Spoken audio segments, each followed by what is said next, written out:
Carolyn, thanks so much for being on the Jeff and Bill Show. Yeah, good morning. Thanks, Jeff and Bill, for having me. So let's dive into your concerns. This was an amendment pushed by, the school choice community. Why are the Christian home educators of Colorado concerned about Amendment 80? Well, can I first just say, I think there's some things that we can agree on. I think we can all agree that parents have the right to direct the education of children, right? Home educators have been fighting for that right since the 1980s and 90s, right? And actually in Colorado, we were in the top 10 worst states to homeschool. So this issue is near and dear to our heart. We've been fighting to continue to keep parental rights for years. So I just want to say that. So the concerns that we have really center around this idea of children's rights. We've seen this movement in academia, in legislators and lawmakers, and even in some of the lower courts. And they say things like, there's a professor of law who says things like, the reason that the parent-child relationship exists is because the state confers parenthood on people. That's what they believe. That is not our view of parental rights. That is not our historical view from our founding on parental rights. And so we're concerned that this measure will move us more in the direction of the idea of human rights for children and away from parental rights. Don't we in some capacity believe in rights for children that exist independent of their parents? So for instance, you have a right to life. Your parents don't have the right to choose that right to life for you. Especially if you're conservative or pro-life, you believe that right exists independent of a parent's choice on the sanctity of life issue. Is that correct? Well, absolutely. I mean, rights, unalienable fundamental rights that are given to us by God, that is our foundation in our nation, right? Life is one of those rights. And children have all those unalienable fundamental rights at conception, right? They are endowed by our Creator with those rights. We believe that wholeheartedly. What happens is God created the family, and that jurisdiction, the parents are the ones who steward those rights until the children are capable of stewarding them on their own. And so life, of course, the state does step in when there is severe abuse in a family, when a child is murdered in a family. And that would apply to abortion as well, in my viewpoint. I know not everyone holds that view, but in my viewpoint, yes, that is the murder of a child. So yes, those rights, the state does come and step in, if that makes sense. Yeah. And Christy Burton Brown brought this up, the that the rights are exercised through parents, so that this shouldn't be a concern, right? That the child has the right to school choice. It's going to solidify that right, and it's always been exercised through parents. This is about protecting those rights from the government. What's your response to her? Right. Well, I mean, let's consider what the lawmakers have been doing over the last decade with parental rights. We're seeing them erode parental rights. They don't seem to care that parents have the right. We've seen, and you're well aware of this, Jeff, the whole mental health issue, right? They've taken away parents' right to direct the mental health of their children. They've given it to the child. And this is the movement that we're seeing across the country, and it's being influenced by international forces to give children rights separate from their parents. So this is concerning to us. And we think the language could be stronger as in the terms of parental rights. Yeah. So at this point, though, there's no ability to change the language. Did you outreach, or did anyone from Advanced Colorado outreach to you all to work on the language when they were drafting it early on? Because at this point, it's a yes or no. It's an up or down vote. Was there any background work between your two organizations? Well, I'm so glad you brought that up, Jeff, because no, we were not at the table as stakeholders for this amendment. And it was later, after it was drafted and went through the title board, that they reached out to us and we raised concerns. And there was plenty of time to change this, but that was not done. So their concerns are with regards to protecting school choice at this point are, this used to be a bipartisan thing. And the truth was, I remember when it was. I was the coalition's manager for the Colorado Coalition of Cyber School Families. So all those that choose online charter schools. And I remember I handed John Hickenlooper one time a Golden Apple Award because the Democrats were supporting online charter schools, right? But it feels like that's changed. And so the organizers, Advance Colorado, Michael Fields, Christy Burton Brown, are trying to secure and protect that right. I know that CHEC probably feels, or as you just said, definitely does feel that the language isn't perfect here. But isn't it important to protect that right? If we vote no on this, couldn't the teachers unions, the progressives in education continue that march to water down parental rights, school choice, all that stuff for Colorado families?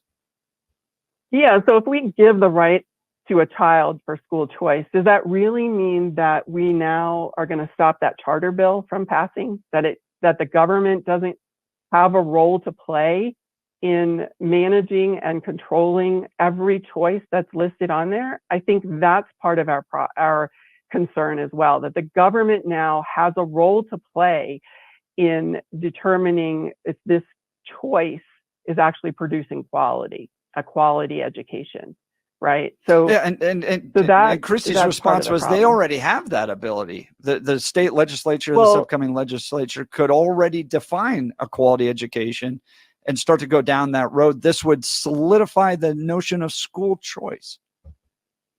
Well, I'm not sure how that works, right? Because the government already determines what a quality education is in all the public school options. They determine it, right? Charters, public schools, innovative schools, whatever. They're controlling the quality in there.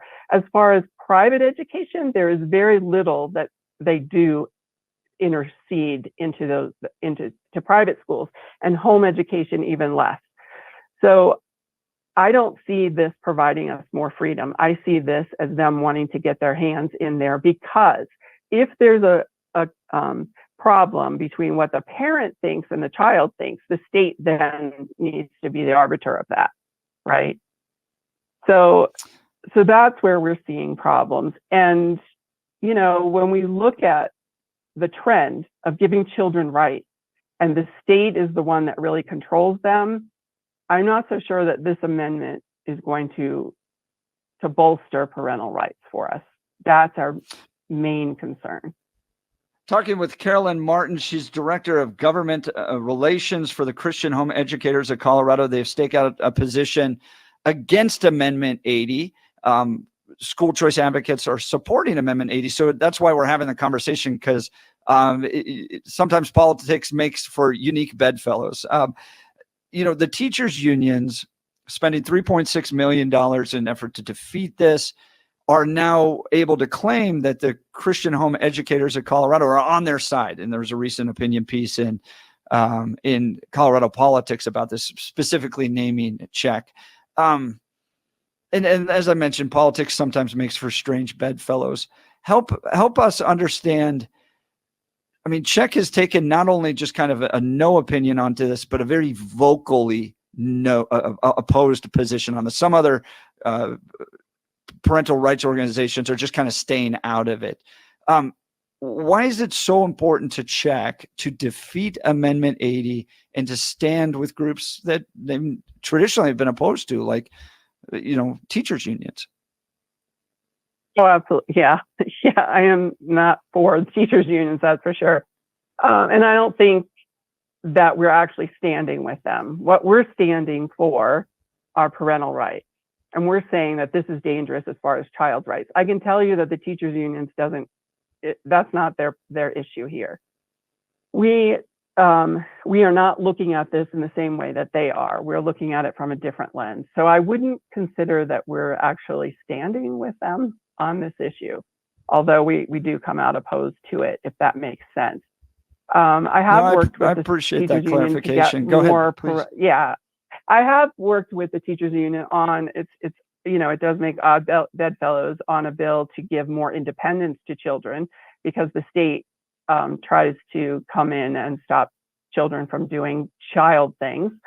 So we work together on that, which is really odd and strange, I know, but yeah. So yeah, we're not standing with the teachers union necessarily, although their point of vouchers, I think, is way down the road. If this, there is a possibility that this could open vouchers, and that's their issue. We definitely stand against public funding for home education. So yeah, I found that unique. I was reading one of the articles going, because I'm all for about. I'm like, yeah, let's allow people to go to private religious schools if they can't afford it. I want God in education, because I always find it interesting in America that the one thing that you do that gets the government all riled up and says, no, we're not going to spend a single dollar of government funding on this is if you include God. And government funding is people funding. It's what we pool our money into in order to educate our children. So I don't mind ESAs or vouchers or backpack funding for kids, because if the family wants to send their kids to a religious school, they should be able to and not have to work 2 jobs in order to do that. And then I saw some articles that homeschooling groups oppose vouchers, and maybe we don't have to get into that today, but do you want to provide a little bit of homeschool perspective on that? Yeah, I mean, what we've seen is what the government funds, the government controls, right? And that's necessarily so. We want accountability for the tax dollars that we give to the government. And so there would be additional controls, and we are seeing that across the nation with these ESA programs. And the more people that take that kind of funding, the less people there are really to fight for parental rights, to fight for home education freedom. And so we are opposed to government funding for the reason that the government would be in the middle of it. Carolyn Martin, hang on a sec. Carolyn Martin, Yeah. Director of Government Relations for Christian Home Educators of Colorado. I want to explore that just for a second.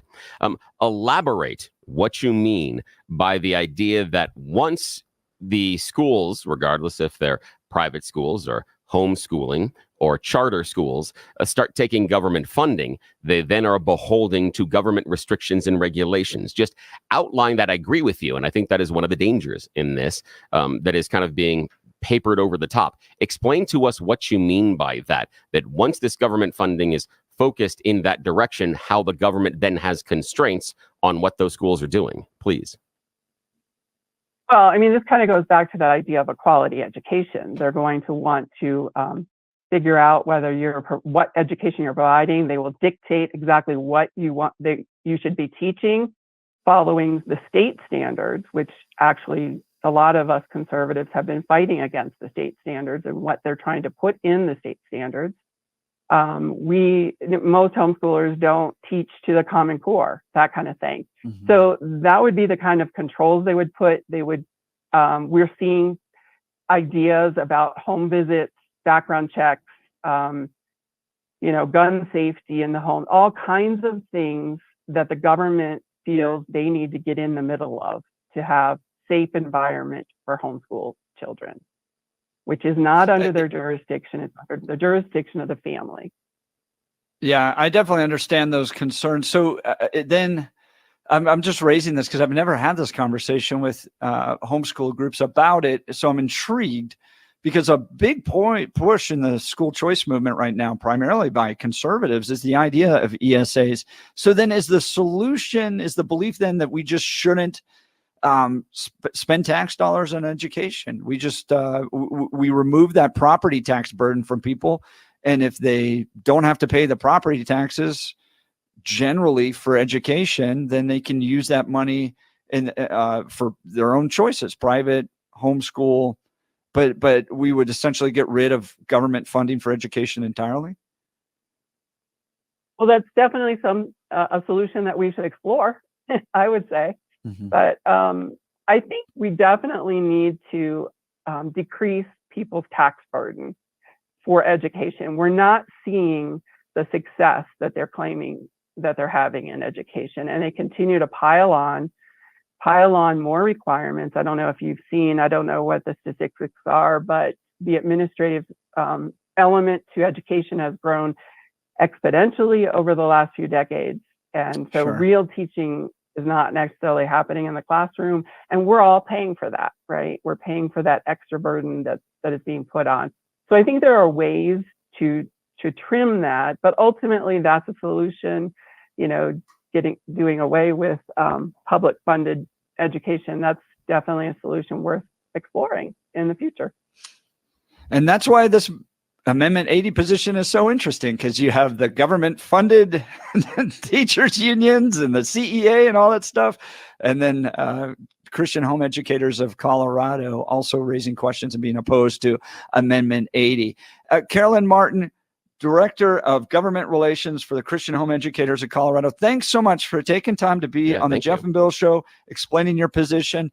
This is what we want the show to be like, where people get to go back and forth and become educated on how people feel about these important questions on our ballot this year. So, Carolyn, thanks so much for being on the program. Yeah, thank you so much, Carolyn. Thanks for the opportunity. Many people won't take this opportunity. They will shy away from having these conversations with us, and we respect the heck out of you. And I agree with you in many cases on this one, that you've got some good points, and I appreciate the time. Thank you for it.